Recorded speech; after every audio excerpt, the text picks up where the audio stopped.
Okay, Assalamualaikum warahmatullahi wabarakatuh dan selamat sejahtera kepada semua saya ucapkan. Okey, hari ini saya akan membincangkan dan memperkatakan tentang apa itu JIS dan manfaatnya kepada kehidupan kita. Okey, terlebih dahulu saya akan mengupas tentang pengenalan apa itu JIS. Okey, uh, GIS atau nama panjangnya adalah Sistem Maklumat Geografi, atau dalam bahasa Inggerisnya adalah Geography Information System.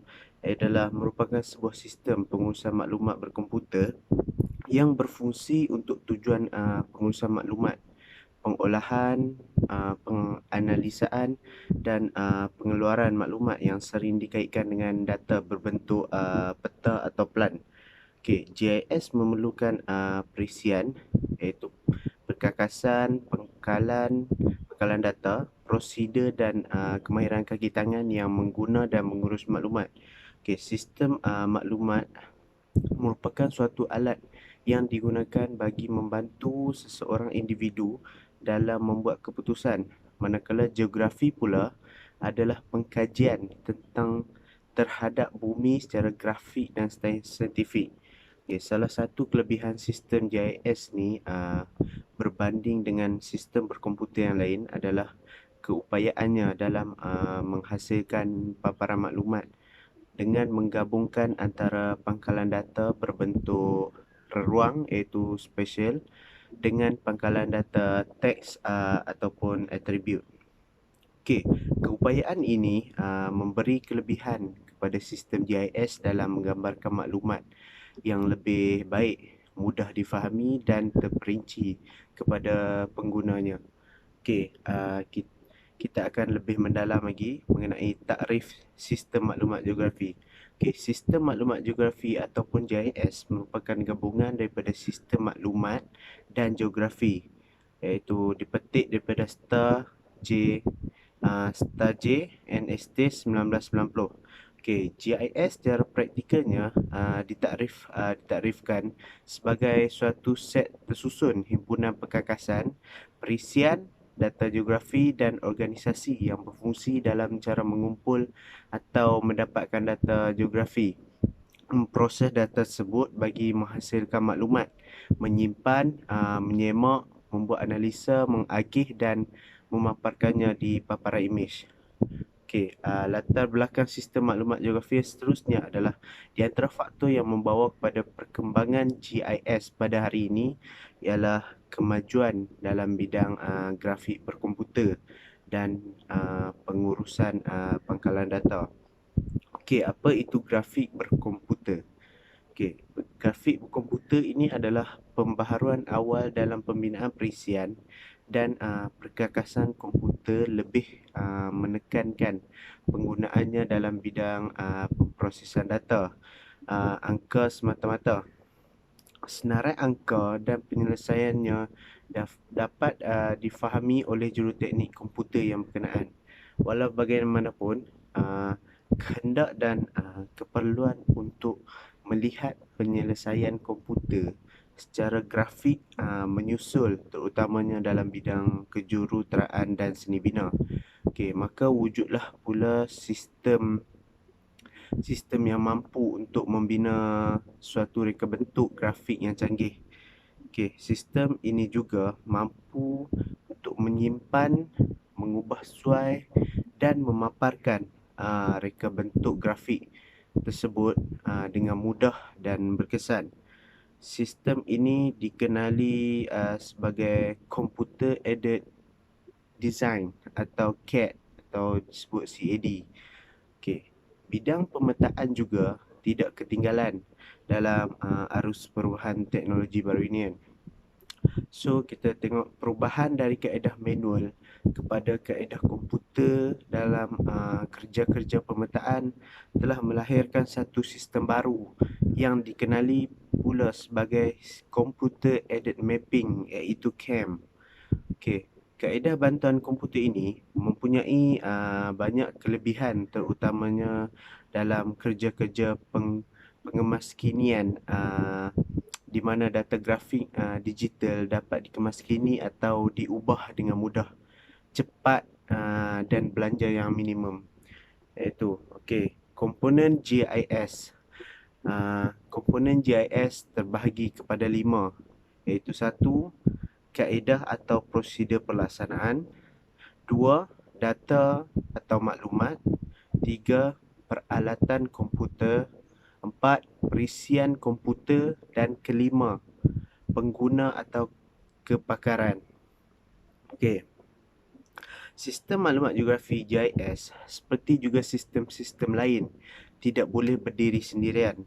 Okey, di antara komponen utama yang saya sebutkan tadi membawa kepada pembentukan sistem ini, yang 5 tadilah, yang disebut oleh Burroughs 1986. Okey, komponen yang pertama iaitu peralatan komputer. Terdapat 3 unsur utama bagi peralatan komputer, iaitu unit pemprosesan pusat, atau kita tengok yang besar tu kan, tersebut CPU. Unit paparan visual atau monitor, dan papan kekunci, keyboard. Okay. Di samping itu terdapat peralatan tambahan atau bantuan yang lain, iaitu peripheral seperti tertikus, pendigit, pengimbas, pencetak dan sebagainya. Okay, antara fungsi peralatan komputer ialah ia digunakan untuk menyimpan, memproses dan mempersembahkan data peta digital. Okay, pelaksanaan projek GIS yang merangkumi ruang geografi yang luas memerlukan kemampuan penyimpanan data dan RAM, iaitu Random Access Memory, yang tinggi. Okay, ini memastikan untuk semua data dapat disimpan, diproses dan dipanggil dengan mudah dalam masa yang singkat lah. Okay. Untuk yang kedua, perisian komputer. Okay, perisian komputer ni adalah berperanan menjalankan operasi-operasi GIS. Okay, terdapat 5 model asas dalam sesuatu perisian komputer itu. Okay, yang pertamanya adalah data input dan pengesahan data. Okay, data yang digunakan boleh digolongkan sama ada dalam bentuk spasial atau non-spasial. Okay, data input meliputi semua aspek yang berkaitan dengan cerapan data dalam bentuk pelan dan peta data teks dan ditukarkan kepada bentuk digital untuk disimpan dalam pangkalan data. Okay, yang keduanya adalah penyimpanan data dan pengurusan pangkalan data. Okay, perkara utama yang diberi penekanan dalam proses penyimpanan data dan pengurusan pangkalan data ialah cara pengstrukturan dan penyusunan data yang berkaitan dengan kedudukan, jaringan hubungan, iaitu topologi, dan pelbagai aspek geografi yang digambarkan dalam bentuk titik, garisan dan kawasan. Okay, seterusnya adalah pengeluaran dan persembahan data. Pengeluaran dan persembahan data boleh disampaikan dengan pengguna dalam pelbagai cara dan bentuk. Di antaranya ialah kemampuan sesuatu perisian untuk memaparkan maklumat cetakan, iaitu hard copy dalam bentuk plan, jadual, borang, laporan ataupun dalam bentuk digital. Okay, penggunaan warna dan simbol yang sesuai perlulah diambil perhatian bagi menghasilkan suatu sistem paparan yang boleh menarik perhatian pengguna, iaitu paparan maklumat, nombor atau teks itu perlu disusun dan ditempatkan di ruang yang sebaiknya lah, untuk tidak mengganggu atau menutupi grafik yang berkaitan. Okey, seterusnya iaitu transformasi data. Transformasi data diperlukan untuk melaraskan selisih dalam data supaya berpadanan dengan kumpulan data yang lain. Transformasi data juga adalah berperanan untuk membolehkan dua skala lapisan grafik yang berbeza ditukarkan menjadi satu skala yang sama. Okey, interaksi dengan pengguna. Penggunaan pilihan menu dengan pemakaian bahasa yang baik adalah penting bagi membolehkan pengguna membuat pilihan yang betul dalam usahanya untuk mendapatkan maklumat yang dikehendaki. Okey, Terusnya aspek organisasi. Okey, kerjasama yang baik daripada ahli dalam organisasi adalah amat penting bagi memastikan pembinaan JIS dapat disiapkan dan mencapai matlamatnya. Okey, seterusnya saya akan katakan tentang manfaat JIS khususnya dalam bidang dan pelbagai bidang, contohnya dalam bidang pendidikan dan sebagainya. Okey, JIS dapat membantu dari segi menjadi alat bantu mengajar asas geografi yang efektif. Okey, kini JIS bukan sekadar diajar dan dipraktikkan kepada pelajar geografi, malah pelajar dalam bidang lain juga turut diajar. Okey, dalam konteks ni kelebihan JIS sebagai satu medium dan alat bantu mengajar asas geografi dapat dilihat dengan mengaplikasi teknologi JIS ni kepada yang tidak mempunyai asas pengetahuan yang kukuh dalam bidang geografi. Contohnya dalam di UKM beberapa bidang ilmu lain selain geografi turut memperkenalkan aplikasi JIS kepada pelajar mereka. Antaranya ialah subjek sains laut, sains perhutanan dan sebagainya. Okey, oleh itu pengenalan dan pendedahan kepada konsep JIS dalam perkuliahan pelajar bidang ni dapat membantu dalam meningkatkan kefahaman dan pengetahuan mereka berkaitan dengan pemetaan, ruangan dan subjek-subjek lain.